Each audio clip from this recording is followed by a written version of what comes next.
তো ইন্টারফেস দেখে নিশ্চয়ই বুঝতে পেরেছেন আমি কি নিয়ে কথা বলবো।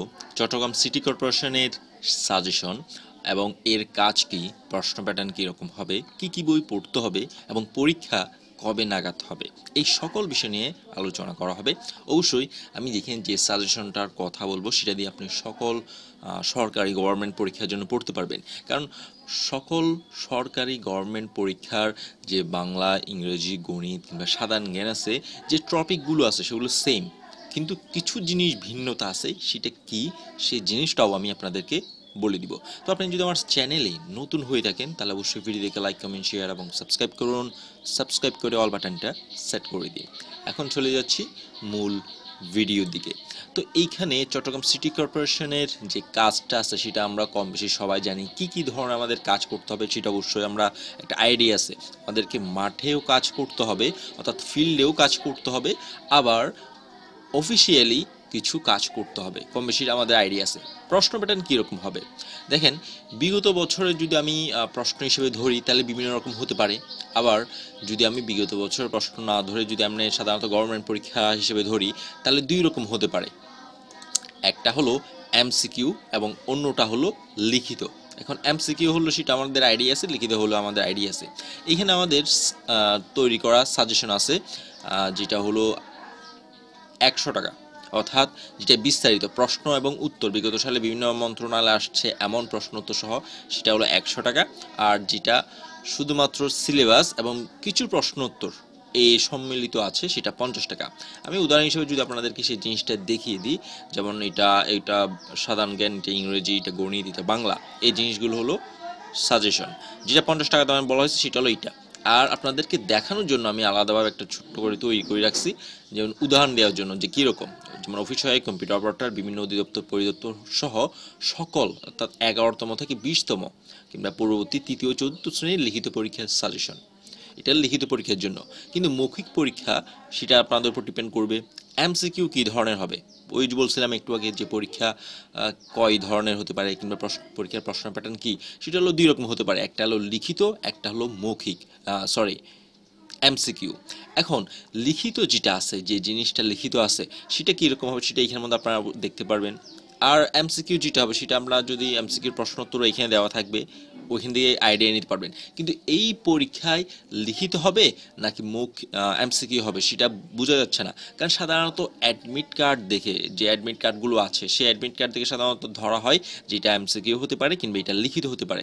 কিন্তু বর্তমানে যে admit card Chittagong city corporation থেকে যে অ্যাডমিট কার্ডটা দেওয়া হচ্ছে, সেই অ্যাডমিট কার্ডের সব কিছু পড়ে আসলে বোঝা যাচ্ছে না, কিংবা আমি ব্যক্তিগতভাবে বুঝতে পারছি না যে এটাকে আসলে লিখিত হবে নাকি এমসিকিউ হবে। যার কারণে আপনাদেরকে প্রিপারেশন নেওয়ার সময় ভালোভাবে প্রিপারেশন নিতে হবে, সেটা লিখিত হোক সেটা এমসিকিউ হোক, যাতে যেটাই আসে আপনি সেটা ক্লিয়ার করতে পারেন। যেমন আমি এখানের মধ্যে সাজেশনের মধ্যে যা যা আসবে তার কিছু, যেমন এটা হলো প্রথমটা হলো সাধারণ জ্ঞান থেকে কিছু জিনিস উল্লেখ করলাম, সব কিছু না, বিস্তারিত যে সাজেশনটা আছে এই সাজেশন, এইখানের মধ্যে আপনারা সমস্ত কিছু বিস্তারিত পেয়ে যাবেন, বাংলা, ইংরেজি, গণিত, সাধারণ জ্ঞান সব কিছু প্রশ্ন উত্তর সহ। যেমন সাধারণ জ্ঞান ভৌগোলিক উপনাম, বর্তমান নাম, পুরাতন নাম, গুরুত্বপূর্ণ সংগঠন, সংবাদ, বাংলাদেশের অবস্থান ও সীমানা, সমুদ্র সৈকত, জাতির সংসদ, এগুলো আছে। এছাড়াও সমসাময়িক যে ব্যাপারগুলো আছে সেগুলো অবশ্যই থাকবে। আপনি যে পদে আবেদন করবেন সেই পদ রিলেটেড কিছু একটা দুটো প্রশ্ন থাকবে। এই জিনিসগুলো অবশ্যই আপনাদেরকে মনে রাখতে হবে।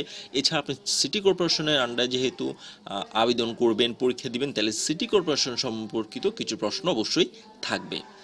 এটা হলো মনে করেন 20টা টপিক আছে সাধারণ জ্ঞানের ক্ষেত্রে উদাহরণ হিসেবে, কিংবা 10টা কিংবা 15টা টপিক আছে, সেইখান থেকে আমি কিছু জিনিস আপনাদের জন্য উপস্থাপন করলাম। এরপর যেমন বাংলাতে ধরলাম এক কথায় প্রকাশ, বাংলা সাহিত্য, শুধু এই দুইটা তো টপিক না, আরও প্রায় 8টার মতো টপিক আছে, 8-9টার মতো টপিক আছে, ওই জিনিসগুলোই পড়তে হবে। শুধু এই দুইটার উপর ডিপেন্ড করে আপনি পরীক্ষা দিতে পারবেন না। এক কথায় প্রকাশ, বাংলা সাহিত্য। গণিত, ঐকিক নিয়ম, অনুপাত, জ্যামিতিক সংজ্ঞা। গণিতের ক্ষেত্রে হলো কিছু বই আছে যেগুলো আপনাদের হাতের নাগালেই থাকবে, ওই বইগুলো যদি আপনারা সমস্ত অর্থাৎ সম্পূর্ণ বইটা যদি ক্লিয়ার করতে পারেন, তা আর এটা যদি ক্লিয়ার করা হয়ে যায় তাহলে আপনি এরপর থেকে যতগুলোই পরীক্ষা দিবেন গণিতের জন্য আপনার কোনো সমস্যা হবে না। তো ওই সমস্ত কিছু আমি বিস্তারিত তাও সাজেশনের মধ্যে দিয়ে দিয়েছি। ইংরেজির মধ্যে দিলাম কারেকশন, দিলাম ট্রান্সলেশন, দিলাম এছাড়া আরও টপিক আছে, সেই জিনিসগুলো আপনাদের পড়তে হবে। নিচে উদাহরণ জন্য যেমন দিলাম, নিম্নবর্ণিত প্রশ্নের উত্তর লিখুন। পেইন্টেড ডিজাইন অ্যান্ড ট্রেডমার্কস অধিদপ্তর 2021 অফিস সহকারী পদের জন্য আসছে। এখানের মধ্যে প্রশ্ন উত্তর ঠিক এই সিস্টেমগুলো একটু বাংলাতে আছে। এরপর আমি যদি ইংলিশের দিকে যাই, বাংলাতে আরও কিছু দেওয়া হয়েছে, যেমন এইখানের মধ্যে এক কথায় প্রকাশ, যা দীপ্তি পাচ্ছে দে দীপ্তন, তারপর যা পূর্বে দেখা যায়নি এমন অদৃষ্ট পূর্ব, অর্থাৎ 2023 সালে এই প্রশ্নগুলো আসছে। এগুলো কিন্তু আমার তৈরি করা না, বিভিন্ন বই থেকে বিভিন্ন জায়গা থেকে সাধারণত এই জিনিসগুলো সংরক্ষণ করা, অর্থাৎ যে পড়াগুলো ওই সকল বই থেকে হয়তো বা বারবার আসে, ওই জায়গা থেকে বারবার আসে, অথবা যে প্রশ্নগুলো বারবার রিপিট হয়ে থাকে সাধারণত সেই জিনিসগুলো একসাথে আবদ্ধ করা। একমাত্র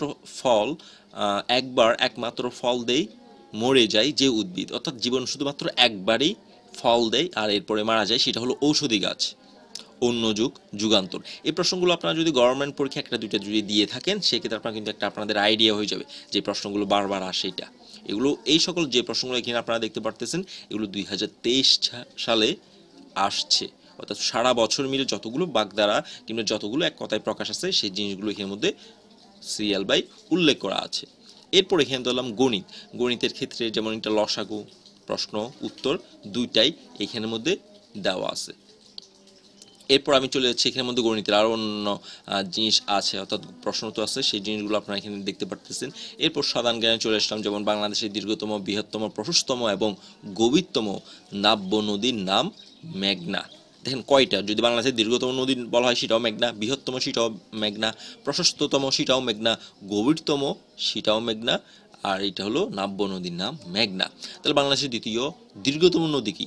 পদ্মা। তাহলে এখানে প্রশ্ন তো সহ সব কিছু আছে, আর এগুলো গুরুত্বপূর্ণ স্টার মার্ক দিয়ে এইভাবে করা আছে।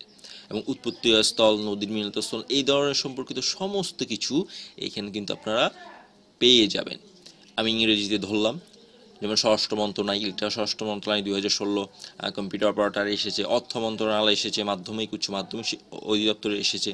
এই প্রশ্ন উত্তরগুলো ইংরেজিতে, এই জিনিসগুলো এখানের মধ্যে প্রশ্ন উত্তর সহকারে দেওয়া আছে এই ধরনের। তো আপনারা যখন এই জিনিসগুলো পড়ে নেবেন, যেমন এটা ট্রান্সলেশন আছে, আম খাওয়া ভালো, ইটিং ম্যাঙ্গোস ইজ গুড। তাহলে এই ট্রান্সলেশনগুলো যেগুলো বারবার বিগত বছর এসেছে, আমি নিজেও মাঝে মধ্যে পড়ি বা আমার চাকরির জন্য আমার থেকে পড়তে হয় বিভিন্ন পরীক্ষার সময়, তো ওই জিনিসগুলো আমি দাগ দিয়ে পড়ি, কিংবা বারবার রিপিট আসে, সেগুলো এই ধরনের দাগ দেওয়া থাকে।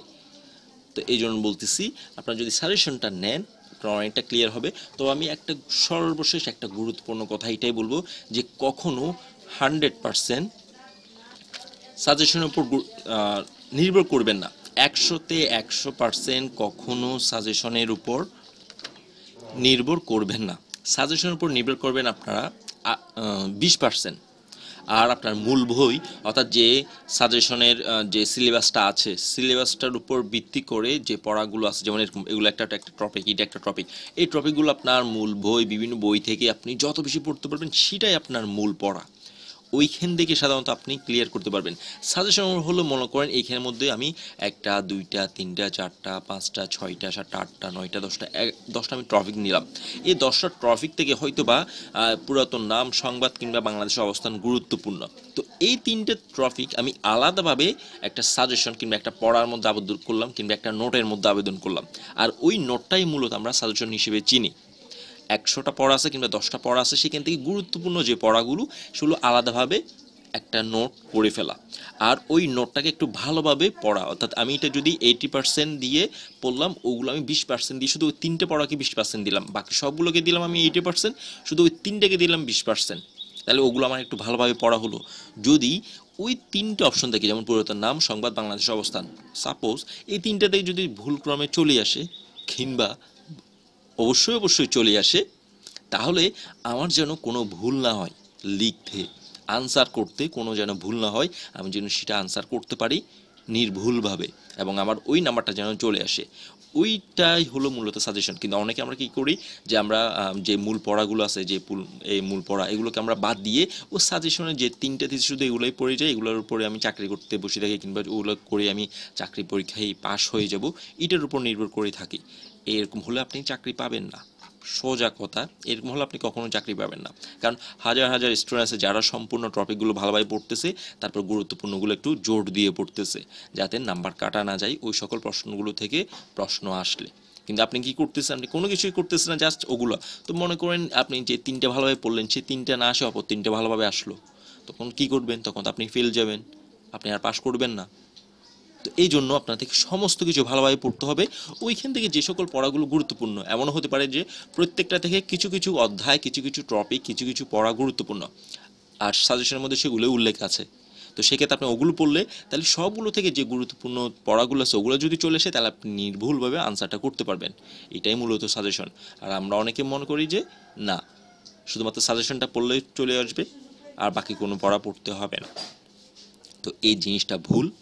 আর আমার ব্যক্তিগত মতামত থেকে আমি বলবো যে আপনারা অবশ্যই সাজেশন কিংবা সিলেবাস অথবা যে কোনো জায়গা থেকে সমসাময়িক এবং যত পড়া পড়তে পারবেন পড়েন ভালোভাবে। সাজেশনটা সমস্ত কিছু পড়ার পর, আপনার মূল জিনিসটা পড়ার পর সাজেশনটা নিয়ে বসবেন, পড়বেন, ওইখান থেকে গুরুত্বপূর্ণ পড়াগুলো পড়বেন। এমন সময় হতে পারে যে আপনি যে পড়ার এইটা পড়তেছেন, এটা আপনি হয়তো অন্য কোনো মূল একটা বাক্যে বা মূল একটা জায়গায় পড়ে ফেলছেন।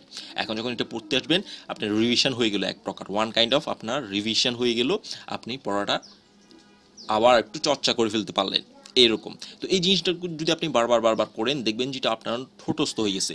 এছাড়াও আমি ওইখানের মধ্যে এমন কিছু কথা বলে দিয়েছি আপনাদের জন্য, যদি আপনারা ওইটা ভালোভাবে পড়েন, ভালোভাবে বুঝেন, একটা বছর যদি কষ্ট করেন, এরপর থেকে আপনারা যতগুলো পরীক্ষা দিবেন গভর্নমেন্ট, সবগুলো পরীক্ষা আপনারা পাশ করবেন ইনশাল্লাহ। শুধু মেন কথা হলো আপনার থেকে নিজ থেকে কষ্ট করতে হবে, একটা বছর কষ্ট করতে হবে। এখন একটা বছর যারা যারা কষ্ট করতে ইচ্ছুক, তারা কি কি পড়তে হবে? একটা তো পড়ার নির্দিষ্ট আছে, পড়া আছে, তো কি কি পড়তে হবে, কোন পড়াগুলো পড়লে ভালো হবে বা কী রকম পড়তে হবে, আমি এই সমস্ত সম্পর্কে বিস্তারিত ওইখানে তো বর্ণনা করে দিয়েছি। এটা আমার একটা ধারণা, কিংবা আমি যেখান থেকে জিনিসগুলো পাচ্ছি কিংবা কালেক্ট করতেছি বা যার সাথে কথা বলতেছি, এই সমস্ত কিছু উপর ডিপেন্ড করে সাধারণত আমি আপনাদেরকে এই কথাগুলো উপস্থাপন করলাম।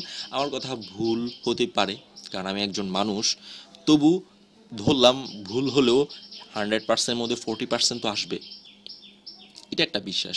এখন বাকিটা নির্ভর করবে আপনাদের উপর। আর ভুল ত্রুটি অবশ্যই মার্জনীয় এবং ক্ষমার দৃষ্টিতে দেখবেন। আর আপনি যদি আমার চ্যানেলে নতুন হয়ে থাকেন, তাহলে অবশ্যই ভিডিও দেখে লাইক, কমেন্ট, শেয়ার এবং সাবস্ক্রাইব করুন। সাবস্ক্রাইব করে অল বাটনটা সেট করে দিন। নেক্সট ভিডিও আসা পর্যন্ত সবাই সুস্থ থাকুন, ভালো থাকুন। আর যারা সাজেশন নিতে যাচ্ছেন, তারা এই নাম্বারে যোগাযোগ করে সাজেশনটা নিয়ে ফেলুন। আর যারা আবেদন করতে যাচ্ছেন, তারা আবেদন করে ফেলুন। আবেদন 100 টাকা, আর সাজেশন বিস্তারিত ওটা 100 টাকা। যেটা প্রশ্নোত্তর, কিছু প্রশ্নোত্তর এবং সিলেবাস থাকবে সেটা 50 টাকা। আর 100 টাকা দামের এটা যদি নিয়ে থাকেন, তাহলে 50 টাকা দামের এটাও ফ্রি পেয়ে যাবেন। নেক্সট ভিডিও আসা পর্যন্ত সবাই সুস্থ থাকুন, ভালো থাকুন। আর পরীক্ষা কবে নাগাদ হবে, সেটা হলো আপনারা যে আইডিটা ক্রিয়েট করে আবেদন করেছেন সেখানে মাঝে মধ্যে চেক করবেন। আর এছাড়া আপনারা যে নাম্বার দিয়ে আবেদন করেছেন সেই নাম্বারে মেসেজের মাধ্যমে জানিয়ে দেওয়া হবে। এটা কিন্তু নোটিশের মধ্যেও বর্ণনা করা আছে, তাই মাঝে মধ্যে আপনারা নোটিশটাও চেক করবেন এবং আপনারা যে আইডিটা ক্রিয়েট করেছেন সেই জিনিসটাও চেক করবেন। সবাই সুস্থ থাকুন, ভালো থাকুন। ধন্যবাদ সবাইকে। আল্লাহ হাফেজ।